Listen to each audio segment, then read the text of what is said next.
Kenapa hidup sebagai pilot Messerschmitt Me-163 Comet sangat menyedihkan? Bayangkan kamu sedang duduk terikat di sebuah kursi kokpit yang sempit. Tepat di belakang punggungmu, hanya terpisah beberapa sentimeter dari tulang belakang, terdapat sebuah tangki berisi ribuan liter cairan kimia reaktif. Cairan ini bernama T-Stov. Ini adalah hidrogen peroksida dengan konsentrasi industri yang sangat ekstrim. Zat ini sanggup melarutkan bahan organik dalam hitungan detik. Kain, kulit, hingga daging manusia akan hancur lebur dan mendesis jika terkena percikannya. Resiko ini nyata. Jika terjadi kebocoran pipa sedikit saja, atau jika pendaratanmu terlalu keras hingga tangki retak, cairan itu akan membanjiri ruang dudukmu. Kamu akan terurai hidup-hidup di dalam baju penerbangmu sendiri. Inilah realita harian dari para pilot Messerschmitt Me-163 Comet. Pada tahun 1944, pesawat ini memegang status sebagai benda berawak tercepat di langit. Dengan mesin roket di ekornya, ia sanggup menembus kecepatan 960 km per jam. Ia dirancang untuk melesat vertikal, menembus awan, dan menyergap formasi bom bersekutu sebelum musuh sempat bereaksi. Jerman Nazi menciptakan mesin ini sebagai upaya terakhir untuk mengamankan wilayah udara mereka. Mereka membutuhkan senjata yang radikal untuk situasi yang putus asa. Namun, inovasi ini menuntut bayaran yang terlalu mahal. Statistik menunjukkan fakta yang kelam. Pesawat ini membunuh lebih banyak pilotnya sendiri melalui kecelakaan teknis daripada akibat tembakan musuh. Mulai dari ledakan spontan di landasan pacu, cedera tulang punggung saat mendarat, hingga horor bahan bakar yang korosif tadi. Kita akan membedah bagaimana sebuah keajaiban teknik berubah menjadi mimpi buruk bagi orang-orang yang mengoperasikannya. Ini adalah kisah tentang Messerschmitt Me-163 Comet.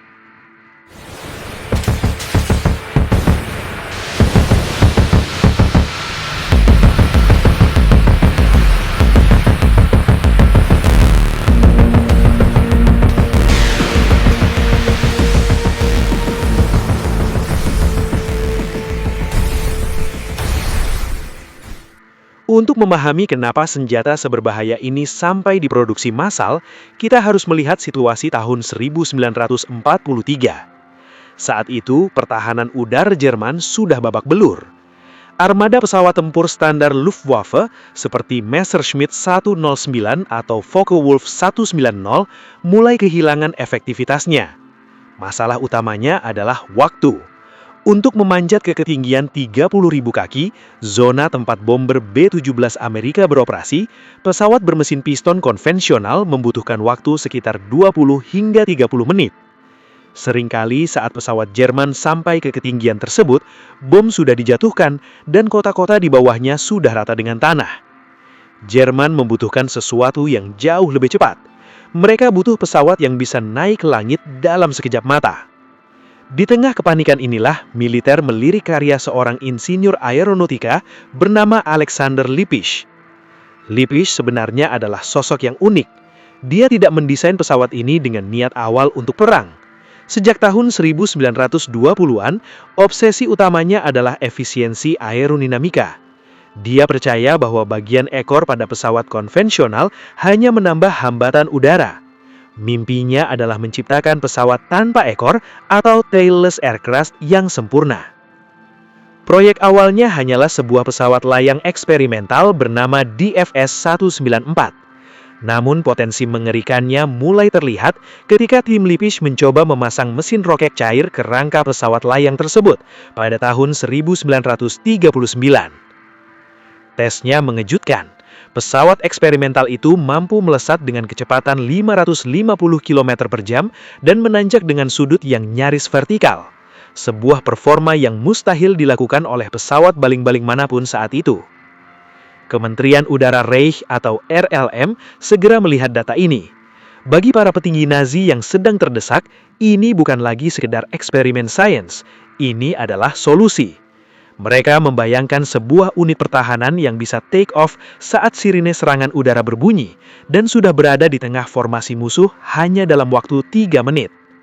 Perintah langsung pun turun, ubah glider eksperimental ini menjadi pesawat tempur pencegat. Lippisch dipaksa mengubah desain studinya menjadi mesin perang fungsional secepat mungkin. Namun ada perbedaan besar antara menerbangkan prototipe dalam kondisi tes yang terkontrol dengan mengirimkannya ke medan perang yang brutal. Keputusan terburu-buru inilah yang menjadi awal dari rangkaian bencana teknis pada Comet.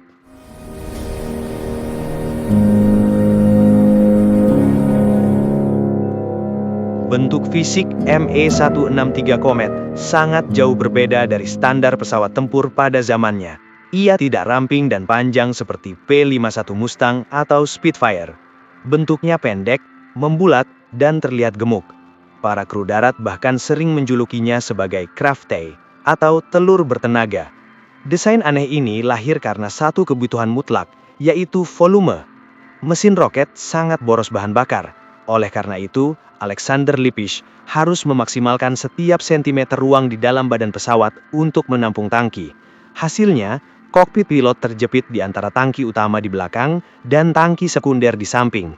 Pilot praktis duduk di tengah-tengah lautan bahan bakar. Secara aerodinamika, Comet tidak memiliki ekor horizontal atau stabilizer belakang seperti pesawat normal. Kendali pesawat sepenuhnya bergantung pada permukaan gerak di sayap utama yang disebut elevons, gabungan fungsi elevator untuk naik turun dan aileron untuk berbelok. Desain tanpa ekor ini secara drastis mengurangi hambatan udara, yang memungkinkan Comet mencapai kecepatan mendekati suara tanpa guncangan berlebih. Namun, desain ini juga membuatnya sangat sensitif dan sulit dikendalikan pada kecepatan rendah.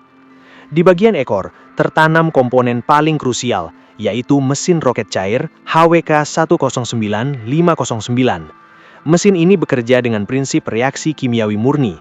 Ia mencampurkan dua jenis cairan, T-stov sebagai oksidator dan C-stov sebagai bahan bakar. Sistem ini unik karena bersifat hipergolik, artinya kedua cairan tersebut akan langsung meledak dan menghasilkan daya dorong begitu bersentuhan, tanpa memerlukan busi atau percikan api. Mesin ini sanggup menghasilkan daya dorong vertikal yang konstan, memungkinkan Comet memanjat hingga ketinggian 12.000 meter hanya dalam waktu sekitar 3,5 menit. Untuk urusan daya hancur, Comet dipersenjatai dengan dua kanon Mk-108 kaliber 30 mm yang dipasang di pangkal sayap. Kanon ini dikenal sebagai pembunuh bomber. Satu butir pelurunya mengandung bahan peledak mine shell yang cukup kuat untuk mematahkan sayap B-17 Flying Fortress atau menjebol badan pesawat hingga putus.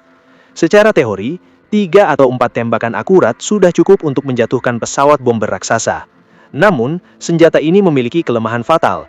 Kecepatan luncur pelurunya sangat lambat. Karena pelurunya berat dan larasnya pendek, lintasan pelurunya melengkung, jatuh dengan cepat. Ini memaksa pilot Comet untuk terbang sangat dekat dengan target, seringkali di bawah jarak 200 meter, agar tembakannya bisa mengenai sasaran. Kombinasi antara pesawat yang terbang terlalu cepat dan peluru yang bergerak lambat ini nantinya akan menjadi masalah besar dalam pertempuran nyata.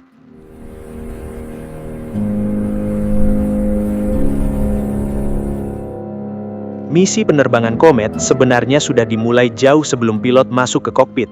Proses pengisian bahan bakar di landasan adalah prosedur yang sangat berbahaya dan memiliki toleransi kesalahan nol. Kru darat harus menggunakan dua truk tangki yang terpisah untuk T-stov dan C-stov. Mereka dilarang keras mendekatkan kedua selang pengisian secara bersamaan ke pesawat. Setetes saja cairan yang tercecer dan tidak sengaja bercampur di aspal bisa memicu ledakan instan. Oleh karena itu, kru darat selalu siaga dengan selang air bertekanan tinggi untuk segera membilas tumpahan sekecil apapun di badan pesawat maupun di tanah. Setelah tangki terisi dan pilot terikat di kursi, tantangan fisik pertama dimulai saat lepas landas. Karena Comet tidak memiliki roda pendaratan permanen demi menghemat berat dan menjaga aerodinamika, pesawat ini didudukkan di atas sebuah kereta roda 2 yang bisa dilepas, atau disebut sebagai dolly. Pilot harus memacu pesawat di landasan hingga kecepatan mencapai sekitar 250 km per jam, lalu menarik tuas khusus untuk menjatuhkan dolly tersebut agar pesawat bisa terbang bebas. Ini adalah momen yang sangat kritis. Masalah teknis sering terjadi di sini. Terkadang mekanisme pelepasan macet, sehingga pilot harus terbang dengan roda yang masih menggantung, membuat pesawat menjadi berat dan tidak stabil. Namun, senario yang lebih buruk adalah ketika Dolly berhasil lepas, tetapi memantul liar di landasan. Roda besi yang berat itu bisa melompat balik ke udara dan menghantam bagian perut pesawat yang penuh dengan uap bahan bakar. Jika ini terjadi, dampaknya fatal. Banyak pilot tewas seketika karena pesawat mereka meledak hanya beberapa meter di atas tanah, dihancurkan oleh roda mereka sendiri. Jika pilot berhasil lolos dari fase lepas landas tanpa insiden, ia akan menarik tuas kendali ke belakang secara agresif. Hidung pesawat akan mendongak tajam hingga sudut kemiringan 70 derajat. Komet tidak terbang menanjak seperti pesawat biasa. Ia melesat vertikal layaknya sebuah roket. Pada fase ini, gaya gravitasi atau G-force akan menekan tubuh pilot ke sandaran kursi dengan sangat kuat, memberikan beban kompresi yang menyiksa pada tulang punggung. Pilot harus menahan rasa sakit ini sambil tetap memantau instrumen navigasi. Hanya dalam waktu sekitar 3 menit, pesawat sudah menembus ketinggian 10.000 meter. Dan di bawah sana formasi bomber musuh kini terlihat sebagai target yang lambat dan rentan.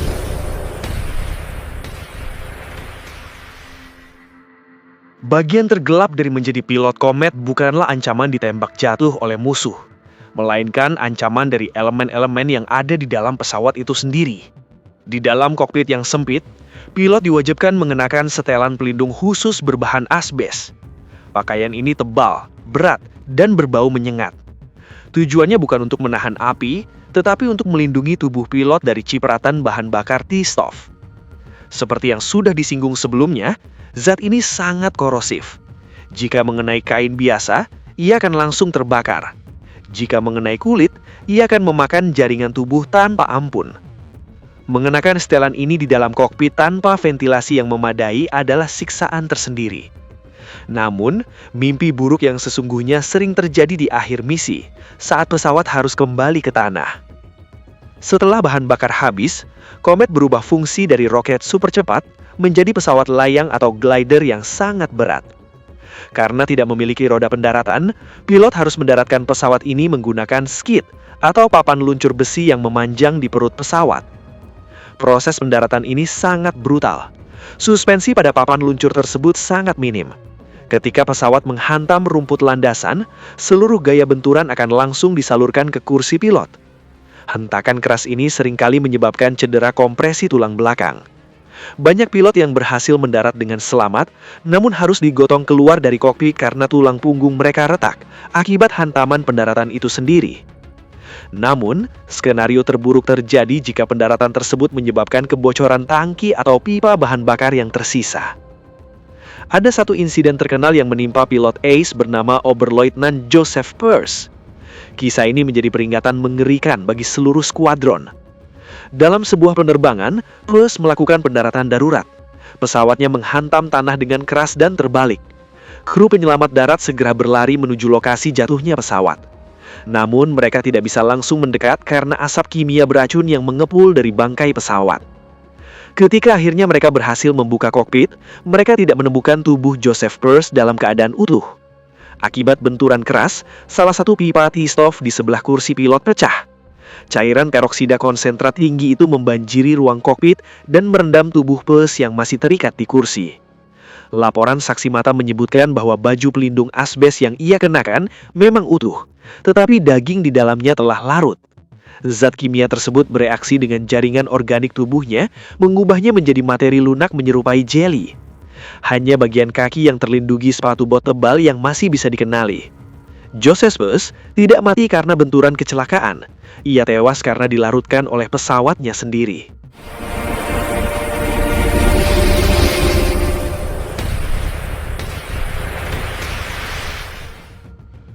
Pada tanggal 16 Agustus 1944, potensi tempur Me-163 akhirnya diuji dalam skala besar.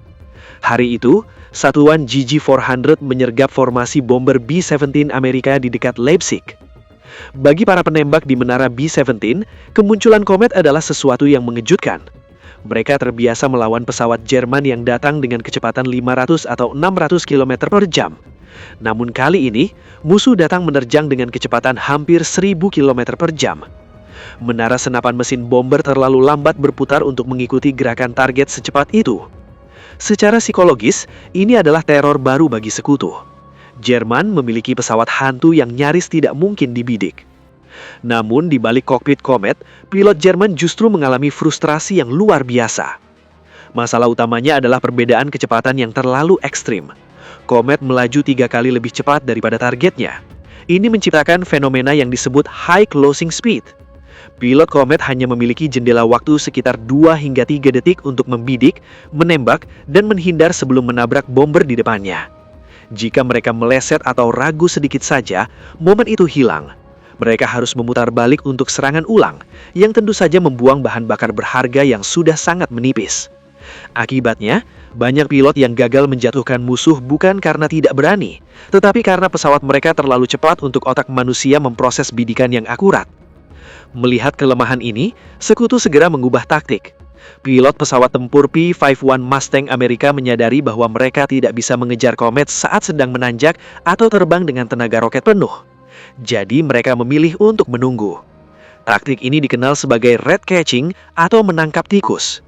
Pilot Mustang akan berpatroli tinggi di atas lapangan terbang pangkalan Comet. Mereka menunggu dengan sabar sampai pesawat-pesawat roket itu kehabisan bahan bakar dan kembali pulang. Saat Comet memasuki fase melayang atau gliding untuk mendarat, ia tak lebih dari sebuah pesawat layang besi yang berat, lambat, dan tidak bersenjata. Pilot Comet tidak bisa menambah kecepatan, tidak bisa bermanuver tajam, dan tidak bisa membatalkan pendaratan. Di momen itulah Mustang Amerika menukik dan membantai mereka. Banyak pilot Comet yang selamat dari pertempuran udara dan horor teknis mesin roket justru tewas ditembak hancur hanya beberapa meter sebelum roda mereka menyentuh tanah. Hasil akhirnya sangat tragis. Selama masa operasionalnya, unit Comet dikreditkan dengan menjatuhkan antara 9 hingga 16 pesawat musuh. Namun sebagai gantinya, Luftwaffe menghilangkan lebih dari 40 unit Me-163. Sebagian besar hancur bukan karena kalah duel di udara, namun karena kecelakaan saat lepas darat dan mendarat. Sebuah rasio kerugian yang membuktikan bahwa proyek ini gagal total secara strategis.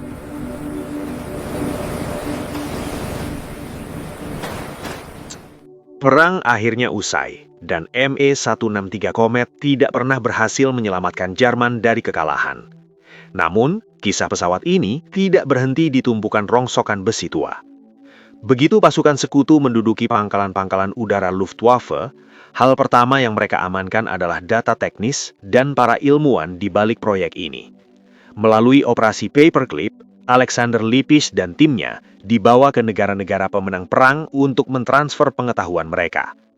Meskipun Comet adalah kegagalan taktis, desain aerodinamikanya adalah sebuah lompatan masa depan. Konsep sayap delta tanpa ekor yang dirintis Lippisch menjadi catak biru bagi generasi jet tempur modern. Jejak desain telur terbang ini bisa kita lihat puluhan tahun kemudian pada pesawat tempur Mirage buatan Prancis, bomber Falcon milik Inggris, pesawat supersonik Concorde, hingga pesawat ulang-alik Space Shuttle. Dunia penerbangan berhutang banyak pada data yang dikumpulkan dari eksperimen berdarah ini. Namun, pengakuan teknologi ini tidak bisa menghapus fakta kelam di baliknya. Me-163 Comet akan selamanya dikenang sebagai simbol keputusasaan sebuah rezim. Ia adalah bukti paling brutal tentang apa yang terjadi ketika sebuah negara lebih memprioritaskan senjata ajaib atau Wunderwaffe di atas nyawa manusia yang mengoperasikannya. Para pilot muda JG-400 bukanlah sekedar penerbang tempur. Mereka adalah kelinci percobaan yang rela duduk di atas tangki asam, mempertaruhkan diri untuk meleleh hidup-hidup demi membela langit negara mereka yang sebenarnya sudah runtuh.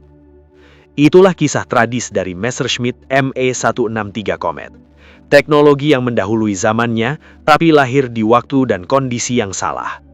Kalau menurut kalian, apakah menjadi pilot Comet ini adalah bentuk keberanian yang heroik atau justru misi bunuh diri yang konyol dari komando atas?